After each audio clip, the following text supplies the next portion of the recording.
Hello guys, welcome to Shravan Venkanna channel. So today video వచ్చేసి నేను ఎక్కువ ఫేస్ చేస్తున్న ప్రాబ్లమ్స్ ఏంటి, ఓకే, ఎమోషనల్ డ్రామాస్ కూడా నడుస్తాయి అన్నమాట. ఎంత ఎమోషనల్ అంటే మన బ్లైండ్గా నమ్మేలాగా చేస్తారనమాట. ఆ సిచ్యువేషన్స్ని తీసుకొస్తారు.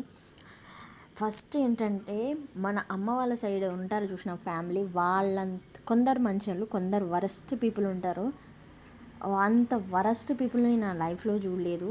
నేను చూసా వాళ్ళని, బట్ ఇంత దగ్గరగా నేను ఎప్పుడు చూడలేదు. మా నాన్న చనిపోయాక వాళ్ళ రంగులు, వాళ్ళ వేషాలు, వాళ్ళ మాటలు, వాళ్ళ థాట్స్, వాళ్ళ ప్రాసెస్, వాళ్ళ behaviour, it's no all over వాళ్ళ క్రూరత్వం అనేది నాకు తెలుస్తుంది అనమాట. యూనో ఎప్పుడైతే మన ఫ్యామిలీలో మనకంటూ ఒక పెద్దరికం వెళ్ళిపోయాక మన సిచ్యువేషన్స్ని మనమే చూసుకుంటే చాలా అంటే చాలా దారుణంగా ఉంటాయి. సో నేను అందుకే ఒకటి ఏంటంటే ఎవరిని నమ్మకూడదు. ఎవ్వరు ఏమనుకున్నా మనకు అవసరం లేదు. మనకు నచ్చింది మనం చేయాలి. మనకి ఏదైతే అనిపిస్తుందో మన మైండ్లో అదే మాట్లాడాలి.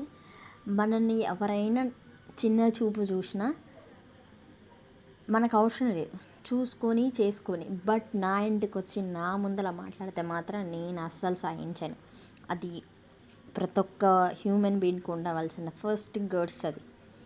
సో మనల్ని ఏదన్నా కూడా మనం పడుతున్నామంటే దానికి తప్పు చేసామని అర్థం. సో అప్పుడు పాతకాలంలో పెద్దవాళ్ళు కసిరిస్తే అది నిజంగా వాళ్ళు జెన్యూన్గా వాళ్ళు ప్రేమతో అంటారు. బట్ ఇప్పుడు ఆ జెన్యూన్నెస్ లేదు. సో వాళ్ళ ఫ్యామిలీ, వాళ్ళ పిల్లలు వాళ్ళదే చూసుకుంటారు. సో మన ఫ్యామిలీలో ఒక పర్సన్ వెళ్ళిపోయినప్పుడు పెత్తనం వాళ్ళు చెలాయించాలనుకున్నప్పుడు మనం ఎందుకు నోరు మూసుకొని ఉండాలి, మనం ఎందుకు ఎదురు చెప్పకూడదు అనే ఒక చిన్న ఉద్దేశం అంతే.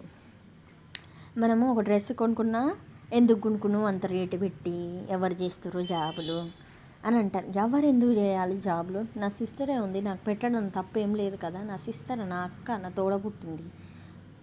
సో